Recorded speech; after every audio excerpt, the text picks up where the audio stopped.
ও বান্দা কেন পাঠাইছি জানো? আমি আল্লাহ কেন পাঠাইলাম জানো নি? তোমাদের হেদায়েতের জন্য এটা পাঠায় দিলাম। বলেন না সুবহানাল্লাহ। আল্লাহ ডাক দিয়া বলে, বান্দা আমি আল্লাহ পাক রব্বুল আলামিন শুধু পাঠাইলাম না, হেফাজতের দায়িত্ব আমি আল্লাহ নিলাম। বলেন না আল্লাহু আকবার। দুনিয়ার ভিতরে কোনো বেঈমান নাস্তিক নাফরমান কোরআনের আলো নিভাইতে পারবে কিনি রে বাবা? পারবেনি।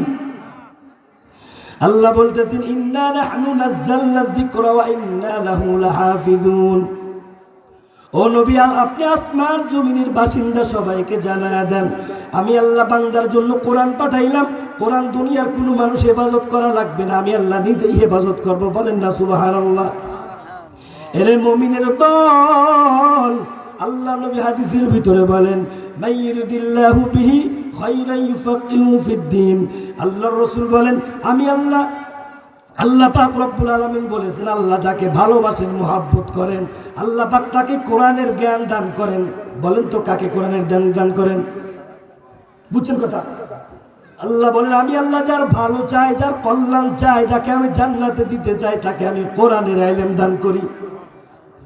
দুনিয়ার ভিতরে তালাশ করে দেখেন কত আল্লাহর বান্দা বান্দিরা সন্তানকে মাদ্রাসায় পড়ানোর জন্য দিল, কিন্তু কত বান্দা মাদ্রাসায় পড়লো, হাফেজ হতে পারলো না, আলেম হতে পারলো না। ঠিক না ঠিক? আল্লাহ যাকে কবুল করবেন সেই বান্দাই কোরআনের হাফেজ হতে পারবে, কোরআনের ইলম আল্লাহ তাকে দান করবেন। ঠিক নেই? এরে নবীর উম্মতের দল, এখানে আপনারা মাদ্রাসা দিয়েছেন, কি দিয়েছেন বলেন না? এটা কয় আঙ্গুল?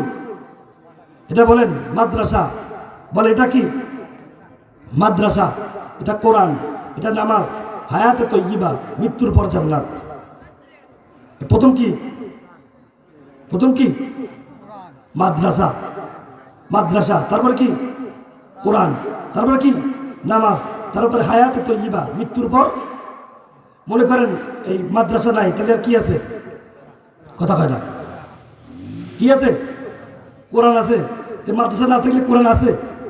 কি কথা কি বুঝাইতে পারতেছি আপনাদেরকে আমি? এটা কি? মাদ্রাসা, এটা কোরআন, এটা নামাজ, এটা হায়াতে তয়্যিবা, মৃত্যুর পর জান্নাত। মনে করেন মাদ্রাসা নাই, কোরআন আছে? কথা কয় না। কোরআন আছে। যদি কোরআন না থাকে, এলে মাদ্রাসা ছাড়া যেমন কোরআন শেখার রাস্তা আসেনি? নাই। যেরকম বুয়েট ছাড়া ইঞ্জিনিয়ার হওয়া যায় না, ল কলেজ ছাড়া আইনজীবী হওয়া যায় না, ঠিক তেমনি কোরআন মাদ্রাসা না থাকলে কোরআনের শুদ্ধ তেলাওয়াত করতে পারবে যত ডিগ্রি আপনি অর্জন করেন, যদি মাদ্রাসায় লেখাপড়া না করেন আপনি কোরআন তেলাওয়াত শুদ্ধ হবেনি।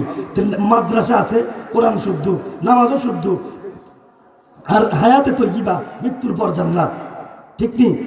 যে যদি মাদ্রাসা না থাকে শুদ্ধ তেলাওয়াত পাবেননি। শুদ্ধ তেলাওয়াত যদি না থাকে নামাজ হবেনি। নামাজ যদি না থাকে হাত দিয়ে কি করবেন? মৃত্যুর পর জান্নাত পাবেননি। সুযোগ কিন্তু নাই। মাদ্রাসা ঠিক, শুদ্ধ তেলাওয়াত ঠিক, নামাজ ঠিক, আপনার হায়াত তয়্যিবা ঠিক, মৃত্যুর পর দাখালাল জান্নাহ, জান্নাতের মেহমান বানায় দিবেন। সুবহানাল্লাহ। বাজিয়া কইনি? এরে নবীর উম্মতের দল, আল্লাহ পাক রব্বুল আলামিন বলেন, ও বান্দা, দুনিয়ার জমিনে আমি আল্লাহ পাক রব্বুল আলামিন তোমাকে দুনিয়ার জমিনে পাঠাইলাম। ও বান্দা কেন পাঠাইছি জানো নি? আমি আল্লাহ তোমাকে দুনিয়ার জমিনে পাঠাইলাম আমার ইবাদত করার জন্য। কার ইবাদত করার জন্য? আল্লাহ বলেন, আমি আল্লাহ পাক রব্বুল আলামিন দুনিয়ার জমিনে জিন এবং ইনসানকে আমার ইবাদত করার জন্য পাঠাইলাম। আর বাকি যতগুলো মাখলুকাত রয়েছে একটাকেও আমার ইবাদত করার জন্য পাঠাই নাই। সবগুলো আমাকে, ওই বান্দা জিন এবং ইনসান আমার ইবাদত করবে। আর বাকি যতগুলো মাখলুকাত রয়েছে সব মাখলুকাতগুলো আমাদের সেবা করার জন্য আল্লাহ পাঠাইছে। ঠিক না বেঠিক রে বাবা? এরে নবীর উম্মতের দল, আমি যে কথাটা বুঝাবার জন্য আজকে আমি বয়ানটার নামছি রে বাবা। আল্লাহ রসুল বলেন, কিয়ামতের ময়দানে 7 শ্রেণীর মানুষ আল্লাহর আরশের নিচে জায়গা পাবে। কয় শ্রেণীর মানুষ আপনারা জানেননি? বলতে পারবেন না? আমারই মনে ছিল না, বারবার রিপ্লে করে করে নিয়ে আসছি। আল্লাহ রসুল বলেন, কিয়ামতের ময়দানে 7 শ্রেণীর মানুষের জন্য আরশের নিচে জায়গা থাকবে। প্রথম নাম্বার কার নাম বলেন তো আপনারা সবাই? কথা বলেন। প্রথম নাম্বার কার নাম? প্রথম নাম্বার ন্যায়পরায়ণ বাচ্চা। কি বাচ্চা? ন্যায়পরায়ণ বাচ্চা কাকে বলা হয়? ইনসাফ হবে, বেইনসাফ করবে না, মানুষের উপর জুলুম করবে না, অত্যাচার করবে না। এরে নবীর উম্মতের দল, এখন যদি তালাশ করা হয় গোটা পৃথিবীর ভিতরে ইনসাফ করনেওয়ালা বাচ্চা আর আসেনি, কথা হয় না। এখন বাচ্চা একে দুনিয়ার ভিতরে আর ইনসাফওয়ালা বাচ্চা নাই, 0%, 1%ও নাই। 1 কোটির ভিতরে একজনও হবে না, হবেই না। এই সাবজেক্ট বাদ, আগে ছিল, আগে কি ছিল, এখন আর নাই। প্রথম নাম্বার আল্লাহ বলেন ন্যায়পরায়ণ বাচ্চা যারা হবে কিয়ামতের ময়দানে আল্লাহ পাক রব্বুল আলামিন তাদেরকে আরশের নিচে জায়গা দান করবেন। এরে নবীর উম্মতের দল, 2 নাম্বার ওই শ্রেণীর মানুষকে আল্লাহ আরশের নিচে জায়গা দিবেন যেই বান্দারা যৌবনকালে ইবাদত করেছে। কোন কালে ইবাদত করেছে? এরে নবীর উম্মতের দল, যৌবনকালের ইবাদত আল্লাহর কাছে সবচাইতে দামি। আল্লাহ বলেন কিয়ামতের ময়দানে যেদিন সূর্য বান্দার মাথার আঘাত উপরে চলে আসবে, ওই দিন কোনো ছায়া থাকবে না, শুধু আল্লাহর আরশের ছায়া থাকবে। ঠিক না ঠিক? এরে নবীর উম্মতের দল, 1 নাম্বার ন্যায়পরায়ণ বাচ্চা। আমাদের বাচ্চা যিনি ছিলেন কি ন্যায়পরায়ণ ছিল নি? কথা কয় না। আপনার কি ভয় পেতেছেন? এখন এনকের ভয় আছে, আগে কিন্তু চেয়ার বসে কিছুই করে পারিনি। আর ভয় আছে নি? ওই যে গত কয়েকদিন আগে বলছিলেন না বক্তা সাহেব, গোটা 3-4 রাষ্ট্রের ভিতরে যদি নেতাকে যদি এক জায়গায় করা হয়, মন্ত্রীকে এক জায়গায় করা হয়, শেখ হাসিনাকে এক জায়গায় করলে তার থেকে বেশি অত্যাচার করেছে শেখ হাসিনা। ঠিক না ঠিক? কথা কয় না। আরে আমাকে ছেলে লিবিন না, ভয় করেন না আপনারা। এরে নবীর উম্মতের দল, তুমি যদি ইনসাফ করতে চাও, আল্লাহর আমরা কিতাবের ভিতরে পড়েছি, কোনো বাচ্চা যদি নিজের দায়িত্ব অর্থাৎ নিজের ক্ষমতাকে টিকিয়ে রাখতে চায়, সে যেন মানুষের উপর জুলুম না করে, মানুষের উপর ইনসাফ করে। কি করে? আমি আমলিকে বলি না, বিএনপিও বলি না, জামাতও বলি না, জাতীয় পার্টিও বলি না, আরো যত দল আছে একটাও বলি না, যদি বেইনসাফ করে তাদের উপর জুলুম হবে। ঠিক না বেটা? বুঝছেন কথা? যেই জুলুম করবে কিয়ামতের ময়দানে জালেমের কাতারে দাঁড়াইবে। এরে নবীর উম্মতের দল, 1 নাম্বার ন্যায়পরায়ণ বাচ্চা, 2 নাম্বার ওই যুবক যেই যুবক যৌবনকালে ইবাদত করেছে। কি কালে ইবাদত করেছে? এরে নবীর উম্মতের দল, এখন যদি তালাশ করা যায় বেশিরভাগ যুবক পোলাপান নামাজ আদায় করে। ঠিক না ঠিক? আগে কিন্তু এই যে জালসা হতো না, যাত্রা হতো, কি হতো? এখন এই যুবকদের কারণে আল্লাহ পাক রব্বুল আলামিন আর বদলা দিয়েছে, আর যাত্রার প্যান্ডেল হয় না প্রায় জায়গায়। এখন ইসলামের দাওয়াত দেওয়া হয়। ঠিক না ঠিক? এরে নবীর উম্মতের দল, আল্লাহ রাসূল বলেন 7 শ্রেণীর মানুষ কিয়ামতের ময়দানে আরশের নিচে জায়গা পাবে। 1 নাম্বার ন্যায়পরায়ণ বাচ্চা, 2 নাম্বার যৌবনকালে যেই বান্দা ইবাদত করেছে সেই বান্দা আল্লাহর আরশের নিচে জায়গা পাবে। 3 নাম্বার যার দিলটা সবসময় মসজিদের দিকে থাকে। কোন দিকে থাকে? এই দিকে। এখন যদি আমরা নজর করি, এদিকে আমরা 5%। কয় পার্সেন্ট? প্রথম নাম্বার 0%, দ্বিতীয় নাম্বার অধিকাংশ, তৃতীয় নাম্বার কি? কথা কি আমার বুঝতেছেন আপনারা? কথা কেন বুঝতেছেন আমার কথা? আল্লাহ নবী বলেন 3 নাম্বার ওই ব্যক্তি হবে যেই ব্যক্তির দিলটা সবসময় মসজিদের দিকে থাকবে। কোন দিকে থাকবে?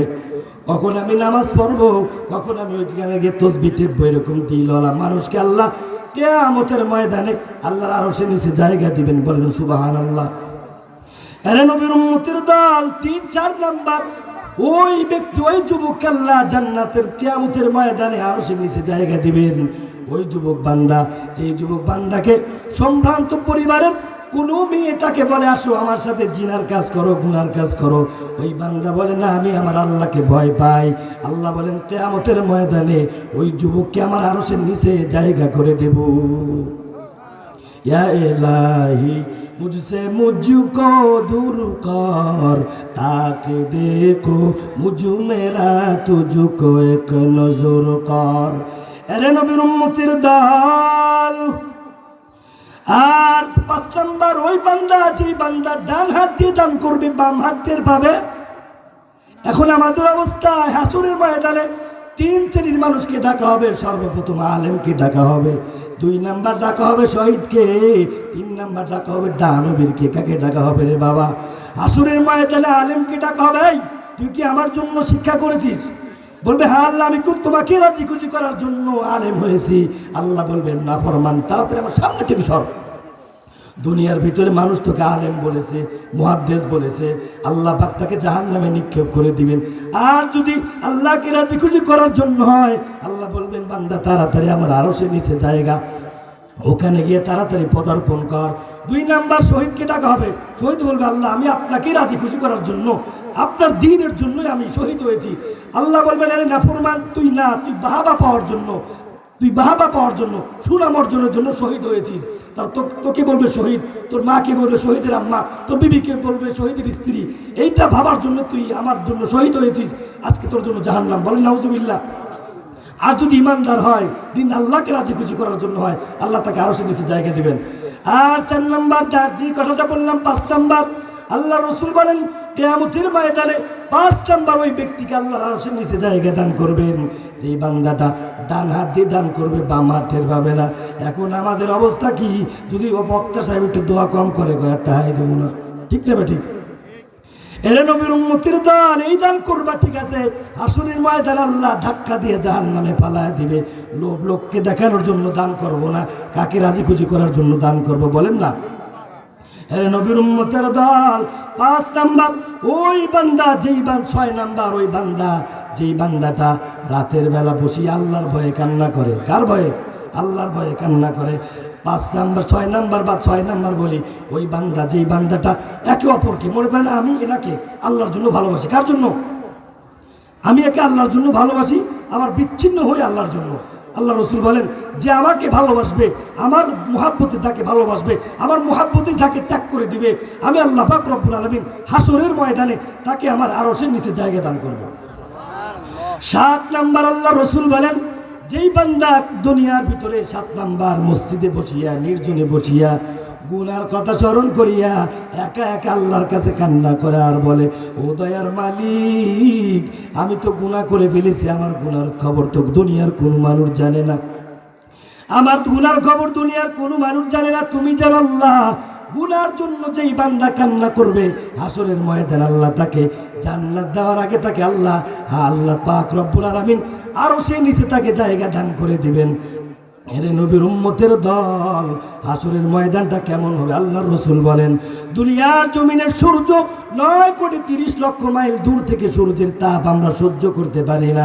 হাসরের ময়দানে আল্লাহ ডাক দিয়ে বলবেন ও সূর্য, তাড়াতাড়ি আমার বান্দার মাথার আদাত উপরে চলে আয়। আল্লাহ পাক রব্বুল আলামিন সূর্যকে ডাক দিয়ে বলবে সূর্য, দুনিয়ার জমিনে তুমি একটা মুখ দিয়ে জমিনে তাপ দিয়েছো, আজকে একটা মুখ দিয়ে তাপ দেওয়া লাগবে না, আজকে 12টা মুখ তাড়াতাড়ি জমিনের দিকে ফিরা দাও। জমিনের দিকে যখন সূর্য 12টা মুখ জমিনে ছেড়ে দিবে, সূর্যের তাপে জমিনটা হয়ে যাবে তামা। এদিকে হাসরের ময়দান বলবেন হাল মিন মাজিদ, আল্লাহ গুনাহগারগুলো আমার খানার ব্যবস্থা করে দেন। হাসরের ময়দানটা জাহান্নামের হুঙ্কারে হাসরের ময়দানটা কাঁপতে থাকবে, লড়তে থাকবে। আল্লাহ পাক রব্বুল আলামিন ডাক দিয়ে বলবেন ও ফেরেশতা, তাড়াতাড়ি জাহান্নামকে আটকায় রাখ। আল্লাহ বলবেন ও ফেরেশতা, জাহান্নামের গায়ে শিকল লাগায় রাখ। জাহান্নামের গায়ে শিকল লাগায় দিবে। হাদিসে আছে 70,000 শিকল থাকবে। কয় হাজার শিকল? 70,000 শিকল থাকবে। প্রত্যেকটা করায় করায় 70,000 ফেরেশতা থাকবে। আল্লাহ রসুল বলবেন, আল্লাহ পাক রব্বুল আলামিন বলবেন ও ফেরেশতা, তাড়াতাড়ি জাহান্নামকে আটকায় রাখ। জাহান্নামকে আটকায় রাখা যায় না। আল্লাহ পাক রব্বুল আলামিন ওই সময় এক ফেরেশতাকে বলবেন ও ফেরেশতা, তাড়াতাড়ি এক পেয়ালা পানি নিয়ে তাড়াতাড়ি জাহান্নামের গায়ে ছিটা দাও। জাহান্নাম যখন হাউমাউ করে চিৎকার দিবে, হাসরের ময়দানটা এমন হয়ে যাবে, ওই হাসরের ময়দানে মানুষগুলো সবাই পাগল হয়ে যাবে সূর্যের গরমে। এদিকে তোমার আমার মায়া নবী সিজদায় পড়ে কান্না করে বলবেন ও দয়ার মালিক, আমার একটা উম্মত যেন জাহান্নামে জান্নাত না যায়। নবী সিজদায় পড়ে যাবেন। হাদিসে পাওয়া যায় আল্লাহ রসুল বলবেন, আল্লাহ বলেন হাবিব আপনি মাথা উঠান, আমি আপনার উম্মতদেরকে মাফ করে দেব। এরকম বলতে বলতে বলতে বলতে আল্লাহ রসুল বলবেন আমার একটা উম্মত যদি জাহান্নামে থাকে, আমি নবী জান্নাতে কোনোদিনও যাব না। সুবহানাল্লাহ। ইমামুল আউয়ালিনাল আখিরিন বারে সাদকা রাহমাতাল লিল আলামিন। ওই হাসরের ময়দানে আল্লাহ রসুল সিজদায় পড়ে কান্না করবেন। আল্লাহ রসুল বলবেন আমার একটা উম্মত, একেবারে শেষে যে ঈমান এনেছে ওই উম্মত যদি আমার জাহান্নামে যায়, আল্লাহ আমি কথা দিলাম আমি নবী জান্নাতে যাব না। এরে নবীর উম্মতের দল, ওই হাসরের ময়দানে নবী আমাকে ফালায় দিবে নাকি রে বাবা? হাসরের ময়দানে নবী ফালায় দেয় নাই। আল্লাহ রসুল হাদিসের ভিতরে পাওয়া যায়, নবী যখন দুনিয়া থেকে বিদায় নিয়ে চলে যাবেন, মালাকুল মউত সামনে এসে হাজির হয়ে গেল। জিব্রাইল মালাকুল মউত আজরাইল আলাইহিস সালাম সামনে চলে আসার পর বলেন, আসসালামু আলাইকুম ইয়া রাসূলুল্লাহ, যদি আপনি অনুমতি দেন আমি আপনার জানটা একটু হাত দিতে পারি।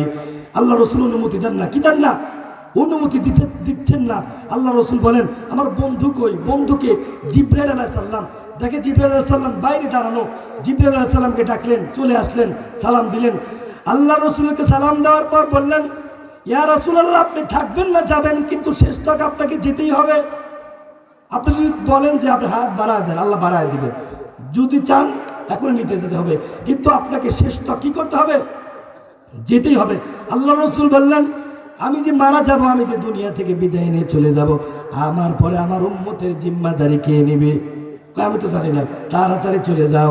তাড়াতাড়ি যখন চলিয়ে গেল, জিবরাইল আলাইহিস সালাম গিয়ে বলেন, আল্লাহ আপনার নবী বলেছেন আপনার নবীজির মৃত্যুর পর তার উম্মতের জিম্মাদারি কে নেবে?